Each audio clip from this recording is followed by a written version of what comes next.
Welcome to the Shikama Live Show with your host, Shikama. I want to bring something to your attention that you may not have heard because not many people have heard about it. It's called the Silent Riot.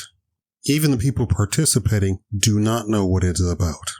A nondescript man, no-name man, put out a video saying that we will not be silenced. I want you all on March 22nd to post a video 5 seconds long saying that we will not be silenced and cut. And that's it. And that's the whole video. And it is a movement that we're starting. After a little bit of research, they found out that this guy is a bisexual man. I don't believe in that. But anyway, to communicate with you humans, I will say what you all say. How you all say it. He is a bisexual man, married with children, and after a while he could not take it anymore, and he revealed it to his wife. Of course, these are white people. For any black people thinking in their head, this has to be white people. Yes, these are white people. He revealed it to his wife, and she said, "You do you, honey. But I'll write this till the wheels fall off." Of course, she didn't say it like that. She said it in whatever way she said it. I assume this guy has money, because why would a woman stay with a guy? So, he met a guy. He brought the guy home. He moved the guy in, and they got up to all sorts of shenanigans. I have no idea what they did. Anyway, but he moved him in. I assume there was some behind closed doors going on. This is the guy that started this quote-unquote movement. He was hoping for millions of people to make videos to break the internet. He wanted to control the algorithm, his quotes, with everybody uploading that video on March 22nd at 1 p.m. or something like that. He had the time, the date, everything set. Apparently the word didn't get out, or people didn't want to make the video. There was only something like 5 videos made. So what was it all about? Somebody came out and said, she believes what it's all about is that he wanted to do a financial liberal Democrat response to everything that's going on instead of a physical response. So instead of physically rioting, the idea was to stay home, do absolutely nothing, buy nothing, even take all of your money out of the bank. And then she said, and then we can have brown and black people do the same thing. Now, do you see how this sort of thing keeps happening? A well-to-do white person comes up with an idea, some sort of talking point, some sort of political theory, and after all of them are unsuccessful, because this woman made this video after the fact, right, explaining what the movement was. After it is unsuccessful, then they try and recruit brown and black people and say, oh, this was about deportation because we don't want brown and black people deported. I'm Shikama, and I'm here to tell you that is not what it was about. You can go back in history and look at all of the political movements that called upon brown and black people, and the movement started out one way, and then they needed numbers, so then they started recruiting brown, black, and poor women. Always. And the quote-unquote movement shifted into something completely different. For instance, third wave feminism. Do you know what third wave feminism started as? And who started it? I'll give you a hint. It has the same origin as this this Silent Riot. It was started by afflicted women. Women who like women. And when that didn't get any sort of momentum, then they said, oh, it's third wave feminism. Now you understand, if you put two and two together, why third wave feminism does not support women getting married and having children and living happily ever after. Third wave feminism does not support all women.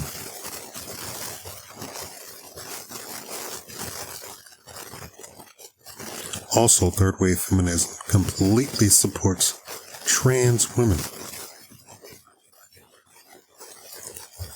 Are the gears clicking in your brain there? Now, here's what I'm going to tell you to do. This is Shikama's little financial riot. If you really want to have a financial riot, and you really want to start doing something to take away power from the swamp, and the swamp includes the Fed, the Federal Reserve Bank, yeah, sure. Remove your money from banks and put them into local credit unions, preferably ones that do not actually adhere to the Federal Reserve. That is the number one, that's step number one, right? Hopefully you have some options in your area where you can put your money into actual credit unions that are good for the local community. People, federal credit unions that are dedicated to building up the local community, right? There are a lot, and even some will extend their borders so that you in another city can actually do that too. That's step number one. And that's everybody. Not brown and black people. Everybody. Because what the actual war is the haves and the have-nots. And we have not spoken this terminology in a long, long time. That's what the actual battle is. That's what the actual swamp is. This is why people are praising Trump and Elon Musk. Because they are haves who join the side of the have-nots, right? Let's call a spade a spade. Trump is not a conservative. Trump is not a Republican. He never has been. He was a Democrat until the very day that he stepped down that escalator. He was a Democrat all of his life until the very second that he stepped down that escalator to announce that he was running for president for the Republican Party. He is a have who was loved by the Democratic Party, who was loved by everyone, who is loved by black people. He has won more awards by black committees and what have you, the NAACP, the whatever. He has won more awards than actual black people. He dated a black supermodel. But as soon as he stepped down that escalator, all of a sudden everything changed. He's this, that, and the other, and everything but a child of God. And you got Democrats calling him out of his name and calling him every name in the book. Why? Because he is a have that sided with the have-nots. And it is ironic, the reputation of the Republican Party before he stepped on the escalator was that they were the party for the rich people. When in fact, I guess they, whatever reputation that period of them supposedly being for the rich people, which, little history lesson. The neocons took over the Republican Party. Why? Because there are not that many Republicans in the United States. It's something like 10 to 1. And has always been 10 to 1. Well, what do you think happens when it's 10 to 1? And the opposition is so weak, but you prop them up so that you actually have an enemy. Have you seen that trope? Where the other side is so strong, but they have to have some sort of opposition, so they prop up their quote-unquote enemy. It's not a fair fight. It's 10 to 1. But they're still in power. For some reason, the Republicans were still in power. Lo and behold, they came out with stuff like, oh, the Republicans switched from their anti-slavery, black men pull yourself up by the bootstraps, that whole political talking point, to, no, now we hate black people. Now we are going to revive the KKK, which was a Democratic arm of the DNC that terrorized black people in the South because of the Emancipation Proclamation and the amendment to free the slaves, and then given the ability for black men to vote, which did not ever result in anything because they immediately had the KKK and all of the Jim Crow laws, which basically took that quote-unquote right away.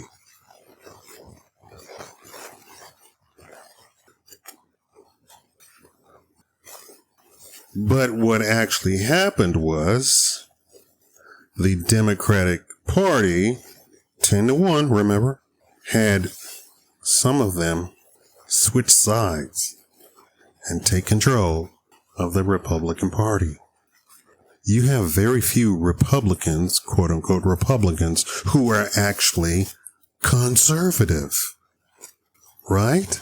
You call them rhinos, but what they actually are neocons, neo-conservative, new conservative. Neocon means a Democrat who switched sides to present themselves as the opposition to the Democrats when in fact they are actually just Democrats.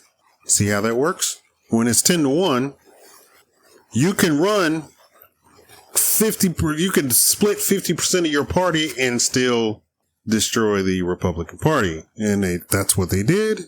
There was no switch from Democrat to Republican in the quote unquote or South, or that the South all of a sudden became Democrat. No, that never happened because Democrats were never for the black man from the beginning of parties.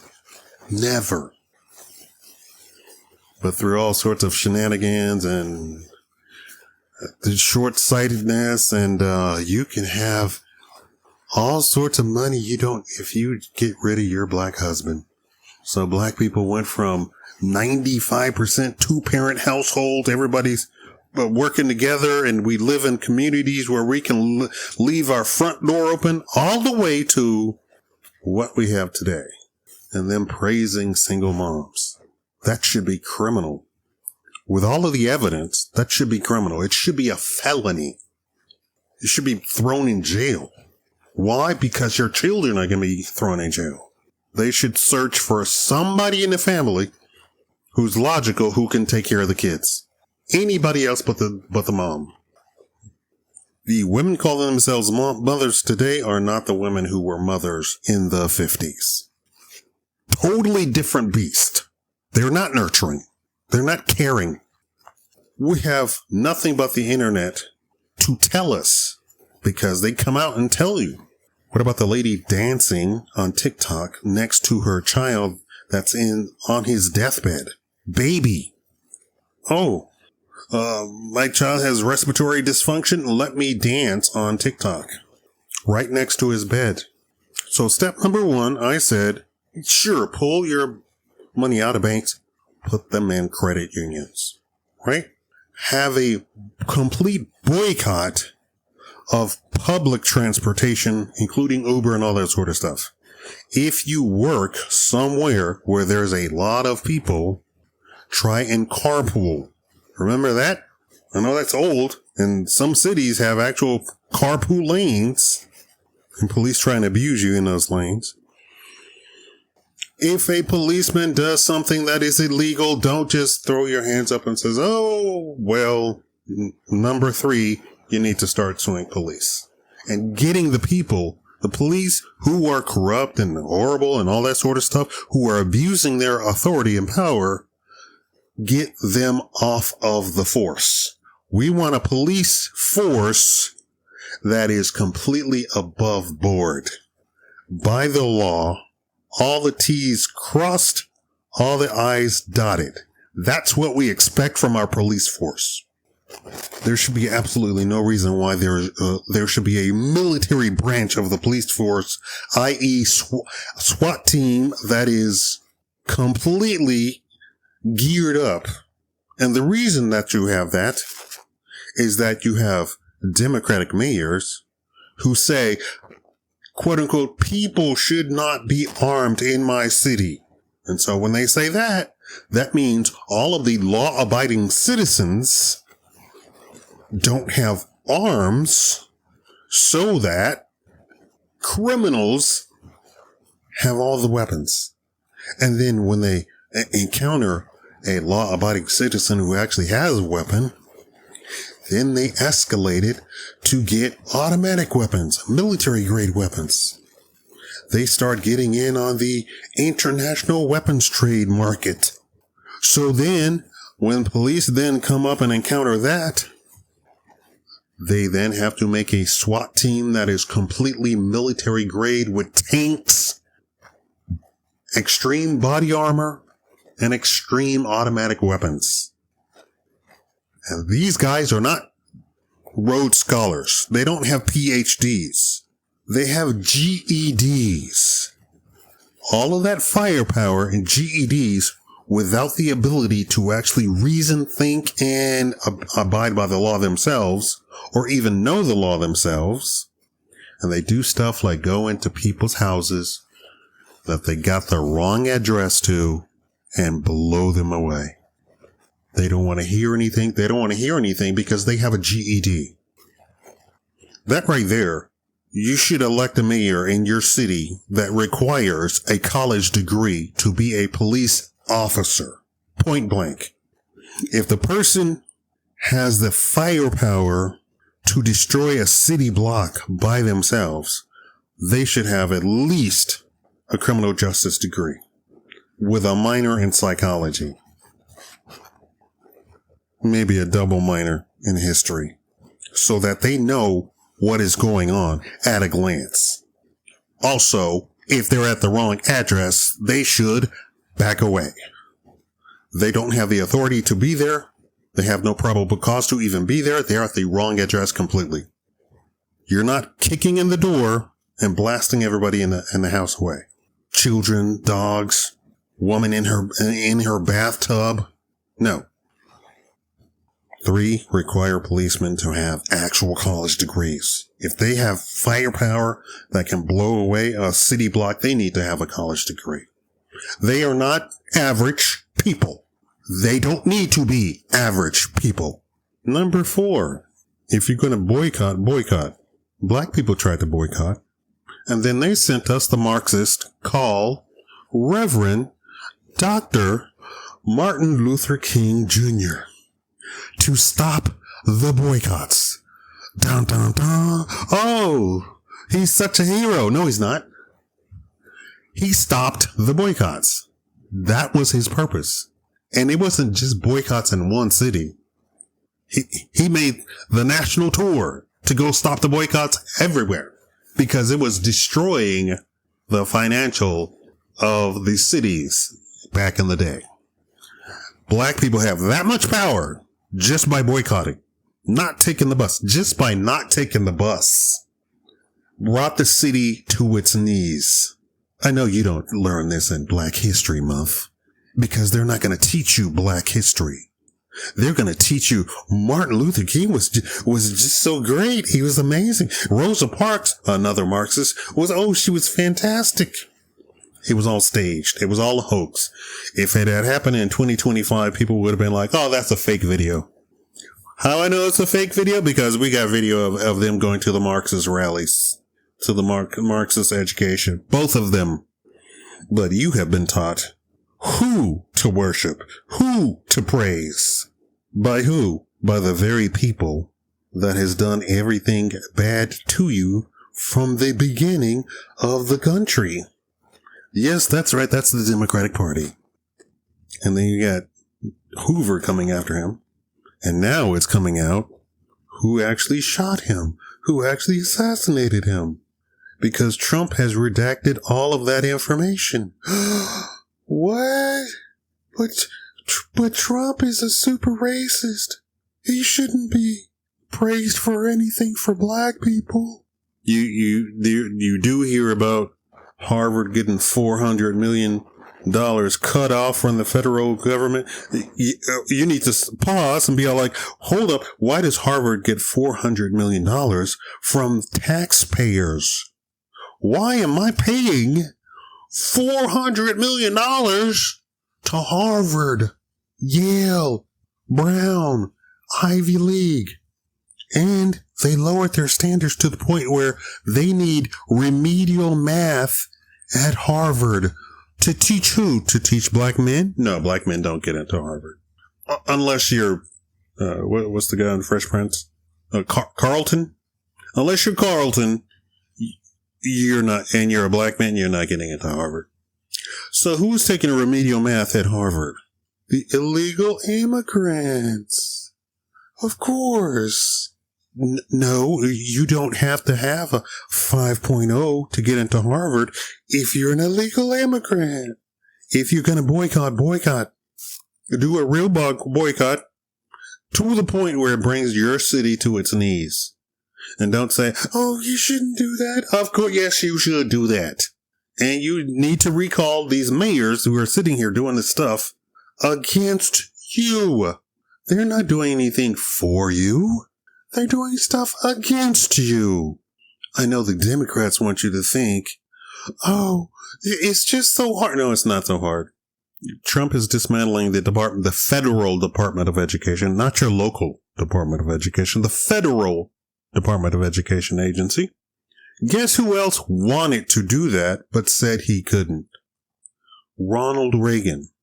He said he wishes he could dismantle the Department of Education, which was started by Carter. So that agency isn't that old. And the whole point of that department was to try and take racism out of the classroom. Technically speaking, we don't have racism in the classroom anymore. We don't have quote unquote teachers or administrators in the classroom saying you can't learn this because you are brown or black. We don't have that. That is not a thing, right? So the purpose of the Department of Education is completely lost. Also, before the Department of Education was formed, we were number one in education worldwide. The United States, worldwide. Now, in some areas, we are in the bottom 10%. And in the other areas, we're in the bottom, the bottom half? The bottom of the top 50%. We are not doing good. Department of Education. Now, when you get to college, that's where the United States picks up and does a little bit better. But China is eating our lunch. Japan is eating our lunch. India is eating our lunch. They are serious about education. And it is widespread. Black people have been taught that being educated is a bad thing. Now, this is just for the people who are out in public, for the people who are seen. There is a silent majority of black people that never gets on the internet, never gets on TV, is never interviewed. We are educated. We have money. We have higher morals than anybody else. But you cannot get to us, and we're not going to say anything. My speech is for black people who are visible out in the open and running wild. And what's hilarious is they convince these people who grew up in suburbs that thug life is good. You have women online talking about, I don't need a square. I don't need a guy with a 9-to-5. I need a thug. I need a drug dealer. I need a guy who does credit card fraud. Well, they don't say that. They say credit card hustling. And first of all, then you get the young men tailoring and shifting their path to be more like these men that these women are saying that they like.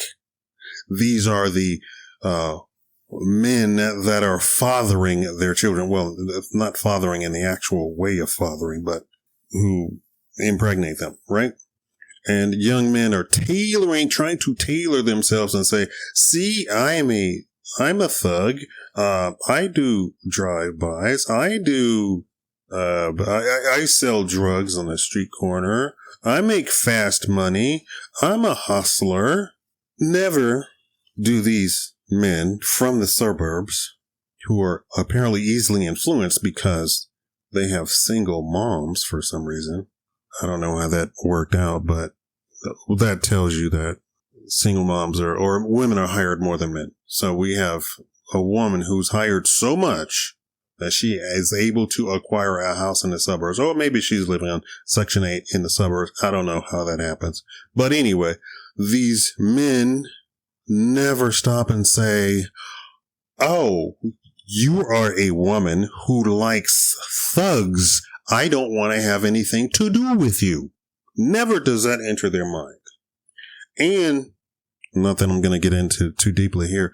This is why you have the masculine men who are worldly men who are trying to teach young men coming up how to get Shaniqua and Shanae and whatever.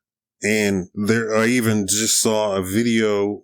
I don't know why YouTube would push this on me, other than YouTube believes I'm black. That you have a guy saying for his video, it's all about whatever. I don't even know what the word is. It's something super brand new. It's fresh off the press. Bagels. I mean, buns. It's more important than money. So the idea is that he was putting out was having sex with the girl is more important than money, more important than anything, more important than oxygen. Okay, when you have young men like that who their goal is to get with Shaniqua and Shanae, then you have the Andrew Tates, then you have who else? The pickup artists, because women are very impressionable.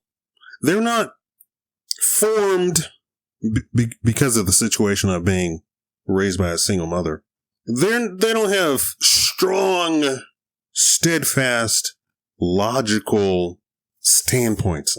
This is my stance, and this is everything that I agree on, must adhere to this. No, literally, quote unquote, the thing of the day is what they believe in. This means that they're super duper impressionable, right? So you have the hookup artists and Andrew Tate and all these worldly people, Fresh and Fit, and all of these worldly men who are teaching young men how to get with Shaniqua and Shanae and Rosalind and Becky and all this sort of stuff, right? And call them OF models. No, you're not a model. It's prostitution. That's all it is. And societally speaking, we're not supposed to talk to you. We're not supposed to also hear from you. But in order to get views, these models are put on platforms with huge audience. And then they say, this is how you get this girl. Huh? You need instruction? No. And what's really silly is, then you set up Andrew Tate and Fresh and Fit as the boogeyman and say, these are men, and this is how men are. No, those are worldly men. There's a whole huge section of the population of men who don't listen to that type of stuff and don't have the goal of just betting any and every woman that they walk past, and that they have no brain power and any sort of goals in their life other than who am I going to bet this week or today or tonight or whatever, right? But behold, there are women who are worldly women, obviously, right? The quote unquote models. These worldly women want to get with the worldly men. And their goal is to, how can I get the best worldly man looking like I do? That is a whole separate genre of people. Can we finally admit that? Now, the stock market has its flaws, but people keep saying, had you invested 20 years ago, you would have had 20 times your money. You would have ignored inflation because you would have beat inflation every single year. Now, you have to be an investor in the stock market and not a trader. And that's another thing that Shaniqua and all this. Oh, my man, he trades the Bitcoin and all. He trades the cryptocurrency, and cryptocurrency is so marvelous. It went from 30,000 to 10,000. It's in the dump. And then they say, oh, that's all Trump's fault. What? Trump literally just unlocked the door. He's been in there for 2 seconds? He's been in there, a month? No fundamentals are going to change in a month. And by fundamentals, that means that we make wood. We have contracts with foresters, and the foresters have contracts with the truck drivers, and we put the wood onto the truck, and the truck driver brings it to the plant, and we process the wood, and we make paper and furniture and wood planks for people to build houses. Those are the fundamentals. They don't change in a month. They can't change in a month. If something changes in a month financially, it doesn't have fundamentals. Period. We are a water bottling company. We get the water from, and we have rights to this water in this river, and then we load the water onto tanker trucks, and the truck comes into the plant, and they unloads the water into our vats, and then we process the water, and then we bottle the water. Fundamentals. That does not change in a month, no matter who you are. If you got fundamentals, it doesn't change. If something is going haywire in a month, there's no fundamentals to it. So, why did I say all of that? That was to give you a crash course in financial education to say this. You need to have, all of you, a stock dividend portfolios. Those are your fundamentals. And you need to funnel about $2 million into it. Shakama, I don't have $2 million. No, what did I say? You need to funnel $2 million into it. You will then wind up making $30,000 a year on the dividend portfolio by itself. So you're funneling. I bet you by the age of 30, $1 million has passed through your hands. If you're terrible, age 40. If you're absolutely horrible, age 60. But you can be funneling $1 million into that stock, or $2 million into that dividend stock portfolio. And make sure it has a DRIP program. DRIP stands for Dividend Reinvestment Portfolio. So that when they declare dividends, which means they pay you every quarter or every year, they give you actual money because you own so much stock. Instead of you taking the money, you give it back to them to buy more stock in that stock. So if you own Coca-Cola, Coca-Cola declares a dividend. It pays out the dividend, but you say, no, reinvest it and buy me more Coke stock. Okay, here you go. So then if you funnel $2 million into your portfolio, you will wind up making about $30,000 a year just from owning the stock, the portfolio. You want to actually do a real boycott and have some real sound financial backup to you? This is what you do. What is that? 5 things? I hope this helps. Thank you all for watching. Press the thumbs up button. Do the subscribe thing. Don't stay silent. You can talk to me. You could rage quit at me. You can whatever. I'm an intellectual. Nothing you can say is, first of all, going to hurt my feelings. I don't have them. And second of all, I have conversations. So anything you can think of that this video has brought to you, there you go. Thank you all for watching.